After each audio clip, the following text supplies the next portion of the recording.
Everybody, welcome back to our channel. ఈరోజు వీడియోలో మన డైలీ లైఫ్లో మనం ఎక్కువగా యూజ్ చేసే సెంటెన్సెస్ని ఇంగ్లీష్లో ఏ విధంగా చెప్పాలో ఈ వీడియోలో తెలుసుకుందాం.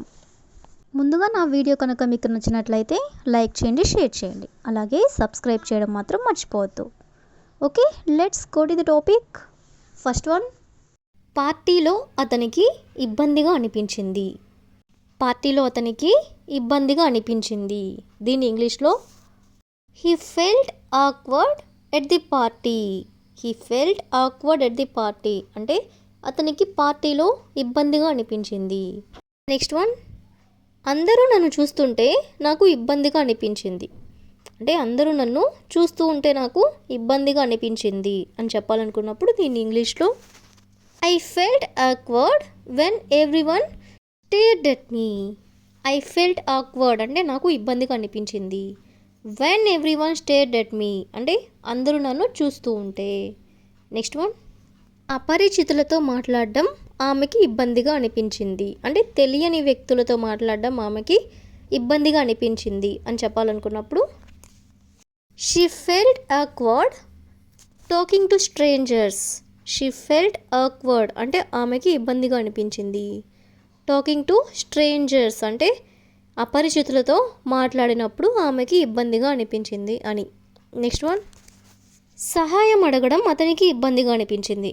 అంటే ఒకరిని హెల్ప్ అడగడం అతనికి ఇబ్బందిగా అనిపించింది అనేదాన్ని he felt awkward asking her help. he felt awkward అంటే అతనికి ఇబ్బందిగా అనిపించింది. ఆస్కింగ్ ఫర్ హెల్ప్ అంటే సహాయం అడగడానికి.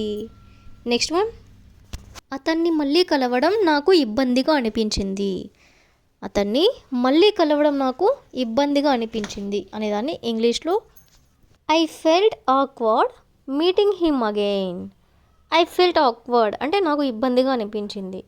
మీటింగ్ హిమ్ అగైన్ అంటే అతన్ని మళ్ళీ కలవడానికి. నెక్స్ట్ వన్, కొత్త ప్రదేశంలో నాకు ఇబ్బందిగా అనిపించింది. అంటే న్యూ ప్లేసెస్లో నాకు ఇబ్బందిగా అనిపించింది అనేదాన్ని I felt awkward in the new place. I felt awkward అంటే నాకు ఇబ్బందిగా అనిపించింది. ఇన్ ది న్యూ ప్లేస్ అంటే కొత్త ప్లేస్లో. నెక్స్ట్ వన్, పొరపాటు తర్వాత నాకు ఇబ్బందిగా అనిపించింది. పొరపాటు తర్వాత నాకు ఇబ్బందిగా అనిపించింది అనేదాన్ని I felt awkward after the mistake. I felt awkward after the mistake అంటే పొరపాటు తర్వాత నాకు ఇబ్బందిగా అనిపించింది అని. సో ఈ విధంగా మనం ఇబ్బందికి సంబంధించిన కొన్ని రిలేటెడ్ ఎగ్జాంపుల్ సెంటెన్సెస్ అనేవి చూసాం కదా.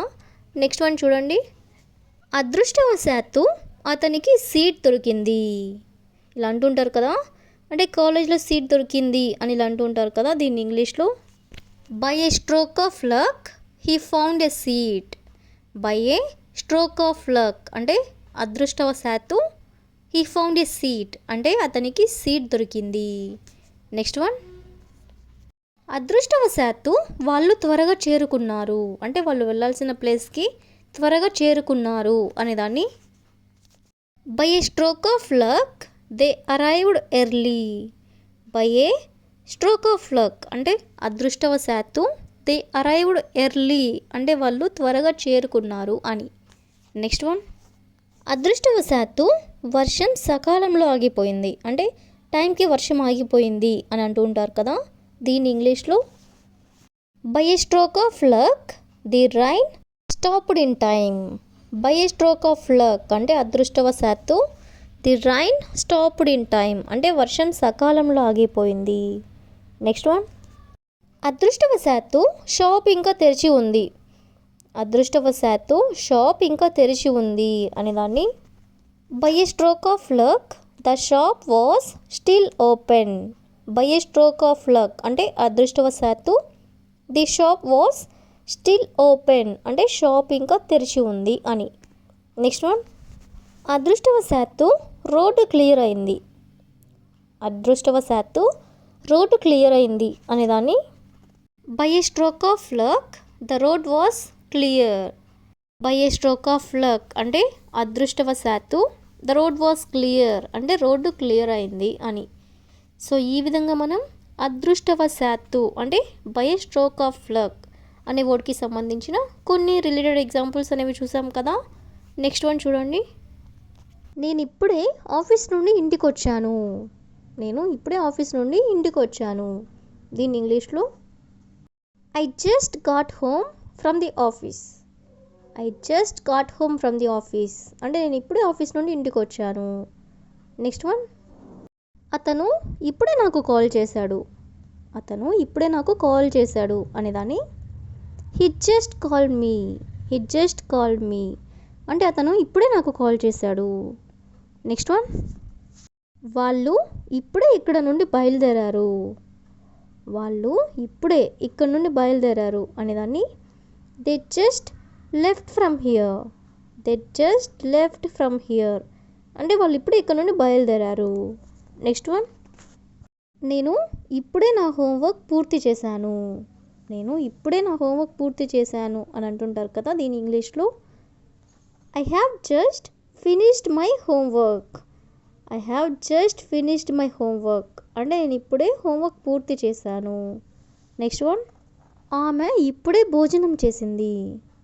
ఆమె ఇప్పుడే భోజనం చేసింది అనేదాన్ని she just finished eating. She just finished eating అంటే ఆమె ఇప్పుడే భోజనం చేసింది. నెక్స్ట్ వన్, నేను ఇప్పుడే కూరగాయలు కొన్నాను. నేను ఇప్పుడే కూరగాయలు కొన్నాను అని అంటూ ఉంటారు కదా. దీని ఇంగ్లీష్లో I just boat vegetables. I just boat vegetables అంటే నేను ఇప్పుడే కూరగాయలు కొన్నాను. నెక్స్ట్ వన్, అతను ఇప్పుడే నాతో గొడవపడి బయటికి వెళ్ళాడు. అతను ఇప్పుడే నాతో గొడవపడి బయటికి వెళ్ళాడు అనేదాన్ని he just argued with me and went outside. He just argued with me అంటే అతను ఇప్పుడే నాతో గొడవ పడ్డాడు. అండ్ వెంట్ అవుట్ సైడ్ అంటే బయటికి వెళ్ళాడు. నెక్స్ట్ వన్, నేను ఇప్పుడే వాళ్ళతో మాట్లాడి వస్తున్నాను. నేను ఇప్పుడే వాళ్ళతో మాట్లాడి వస్తున్నాను అనేదాన్ని I have just finished talking to them. I have just finished talking to them అంటే నేను ఇప్పుడే వాళ్ళతో మాట్లాడొస్తున్నాను. సో ఈ విధంగా మనం ఇప్పుడే అంటే జస్ట్ నౌ అంటే ఇప్పుడే జరిగింది, ఇప్పుడే ఇలా అయింది అని ఇలా అంటూ ఉంటారు కదా. సో ఇప్పుడే అనే వర్డ్కి సంబంధించిన కొన్ని రిలేటెడ్ ఎగ్జాంపుల్ సెంటెన్సెస్ అనేవి చూసాం కదా. So that's all for today. I hope you all like this video. Thank you for watching.